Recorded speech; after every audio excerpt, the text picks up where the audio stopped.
Selamat pagi saudara-saudari yang dikasihi Kristus. Mari kita mengawali hari baru ini dengan mendengarkan firman Tuhan yang diambil dari Injil Matius pasal 10 ayat 34 sampai 11 ayat 1. Tuhan bersamamu. Inilah Injil suci menurut Matius.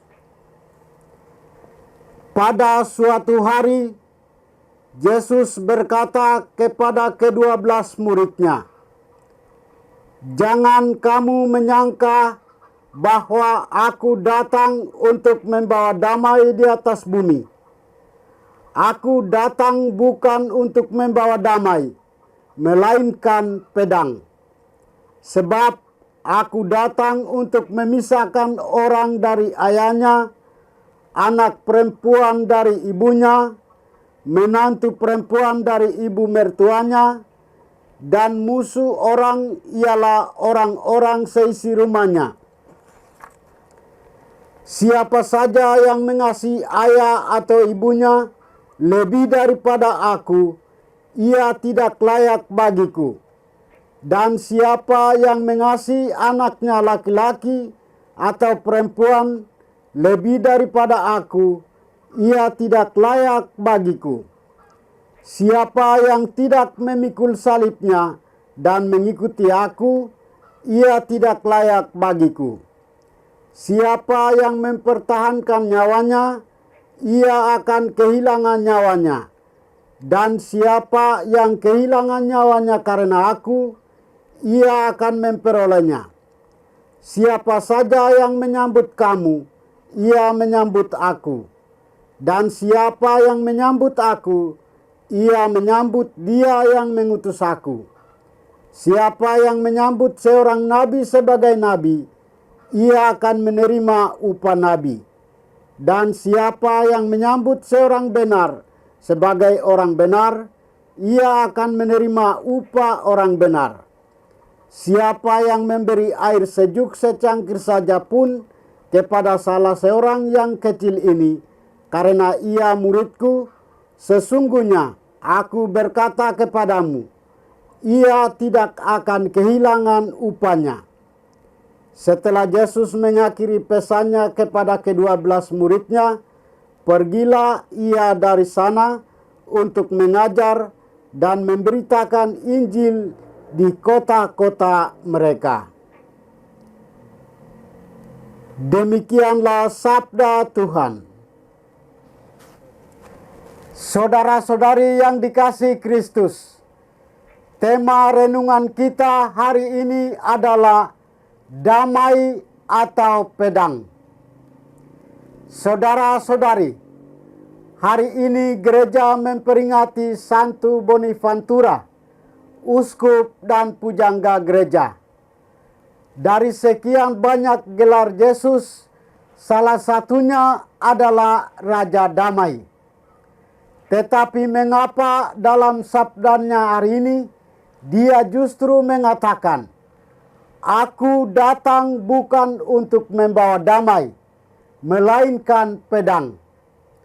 Pedang dan damai merupakan dua kata yang sangat kontras jika kita mengartikannya secara manusiawi.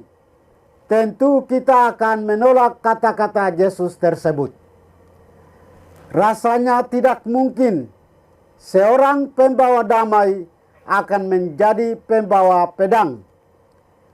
Lantas apa yang dikehendaki Yesus bagi para pengikutnya melalui kata-kata ini?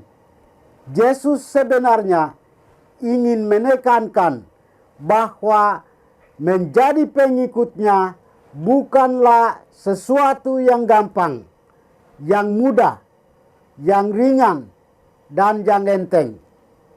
Menjadi pengikut Yesus menuntut penyerahan diri, semangat pengorbanan, dan perjuangan secara terus-menerus.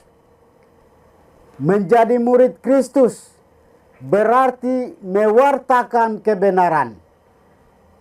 Tentu banyak yang terganggu jika kita berbicara tentang kebenaran. Seringkali yang tidak setuju dengan kebenaran yang kita sampaikan adalah orang-orang yang dekat dengan kita.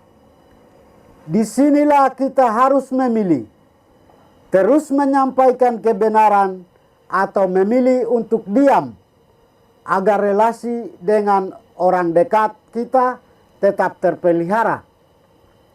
Ketika Yesus mengkritiki situasi sosial waktu itu, para pemimpin masyarakat marah. Ketika Yesus mengikuti kebiasaan buruk para pemimpin agama saat itu, mereka mulai berkompromi untuk membunuh Yesus.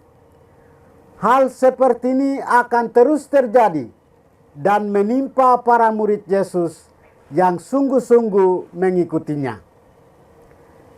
Saudara-saudari, berhadapan dengan kerlap-kerlipnya dunia zaman ini, Yesus mengendaki kita bersikap tegas terhadap setiap tantangan dan godaan. Setiap saat kita dihadapkan dengan pilihan, pedang atau damai, maka sikap kritis terhadap setiap godaan sangat memungkinkan setiap pengikut Kristus menikmati damai yang Ia sediakan bagi siapa saja tanpa memandang suku, ras, agama, dan golongan. Damai Kristus tanpa syarat diberikan kepada orang yang mau datang kepadanya. Hendaklah setiap kita umat Kristus menjadi pembawa damai bagi sesama dan bagi dunia yang sedang kita hidupi ini. Bukan mustahil, bersama dan dalam Kristus kita pasti bisa. Amin. Marilah kita berdoa. Tuhan, pagi ini kembali kami naikkan syukur dan permohonan. Terima kasih sudah menjaga kami saat tidur maupun bangun. Terima kasih untuk udara sejuk dan segar pagi ini.